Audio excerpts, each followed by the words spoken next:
सनातन परम धाम और परम शांति। जब तक जन्म मृत्यु है जीव को शांति नहीं हो सकती, क्योंकि इस पृथ्वी पर आप किसी भी जीव को देख लो, किसी को भी चैन नहीं है।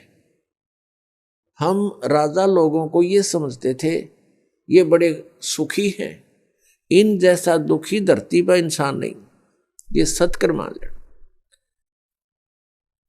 अब इनके बस की बात नहीं, ये राज ना करें क्योंकि इनके भाग में लिख रखा है, इसकी इनकी किस्मत है, पिछले पुण्य है, उन पुण्यों के प्रतिफल में उनको ये समस्या मिली हुई है।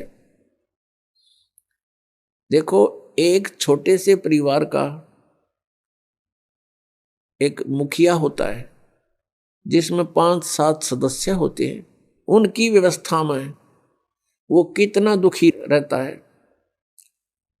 किसी कोई बीमार हो गया, किसी के कपड़े लेने हैं, किसी की फीस भरनी है, फिर विवाह के योग्य हो गए, विवाह ना हुआ तो चिंता होगी, तो फिर आगे मनमाना और समस्या, पुत्र ना हुए उनका तो समस्या। तो कहने का भाव ये है, वो एक ही छोटे से परिवार के पोषण में रात को भी सपने में भी दुखी रहता है, और राजा तो एक बहुत बड़े क्षेत्र का मुखिया बन जाता है, पिता बन जाता है। राजा प्रजा का पिता होता है, और उसको कितनी चिंता रहती है, कहीं फ्लड आ गया है तो राजा को धक्कदेसी होगी, कि दुर्घटना होगी तो उसी को समस्या होती है, कहीं कुछ बनाना है, कहीं कोई अशांति फैल गई है, कोई एमएलए खिसकन की सोच रहा है तो नींद आवा नहीं। तो यहाँ कहते हैं परमात्मा कि यहाँ शांति नहीं किसी प्राणी को। राजा लोग, निर्धन तो सोचता है धनवान सुखी, धनवान सोचते हैं कि राजा सुखी, राजा सोचता है कि भाई स्वर्ग में बताओ सुख तो वहां होगा। ये सत्कर मान लेना आप। इन राजा लोगों को सुख नाम की चीज नहीं है, सपने में भी नहीं सुख इनको। और फिर ये सोचते हैं स्वर्ग में सुख है। जिन बकवादों को हम सुख मानते हैं वो सुख नहीं है। परमात्मा कहते हैं झूठे सुख को सुख कहे, ये मान रहा मनमोद, ये सकल जबीना काल का कुछ मुख में कुछ गोद।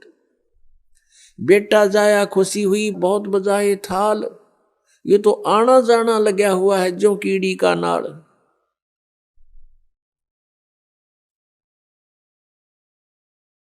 अब राजा सोचते हैं कि स्वर्ग में सुख होगा। अब स्वर्ग के देवता जो उनकी दुर्गति, उनके इतिहास पढ़कर देखो पुराणों में, कभी असुर और देवताओं का, असुरों का युद्ध हो गया, राक्षसों का। कभी देवता हार गए, कभी असुर हार गए। इंद्र जो स्वर्ग का राजा होता है गद्दी छोड़ भाग गया, असुरों ने कब्जा कर लिया स्वर्ग पर। वो कहीं जंगल में भूखा प्यासा भटक रहा है, और इंद्र सोचता है कि ब्रह्मा विष्णु महेश सुखी होंगे। ये 3 लोग के एक एक विभागीय मंत्री हैं। अब ये ब्रह्मा विष्णु महेश कितने सुखी हैं।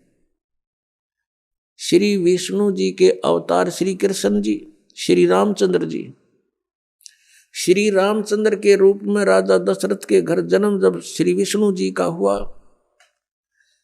युवा हुए, युवा होते विवाह हुआ, विवाह होते ही वनवास हुआ, वनवास से सीता का हरण हुआ, यानी उसकी पत्नी का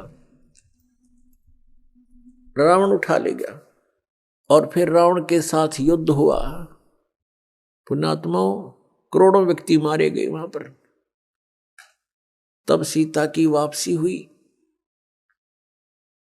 वापसी आने पर बड़ी खुशी बनाई, नगरी में दीप जलाए गए घी के। सीता के वापस, श्री राम के वापस आने पर, सीता लौटा लाने पर, और कुछ दिनों के बाद सीता जी का निष्कासन कर दिया श्री रामचंद्र जी ने स्वयं ही। किस बात पर के एक धोबी ने व्यंग कस दिया, वो अपनी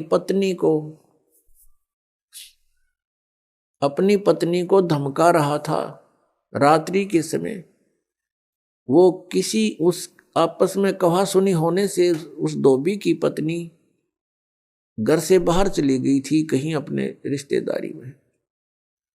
फिर वो वापस लेकर आया तो उसको धमका रहा था कि मैं तुझे घर नहीं रखूंगा, तू 3 दिन कहाँ रही, मैं दशरथ के पुत्र जैसा नहीं हूं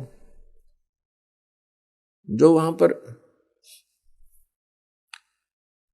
12 वर्ष तक रावण के पास रही, उसको फिर घर ले आया।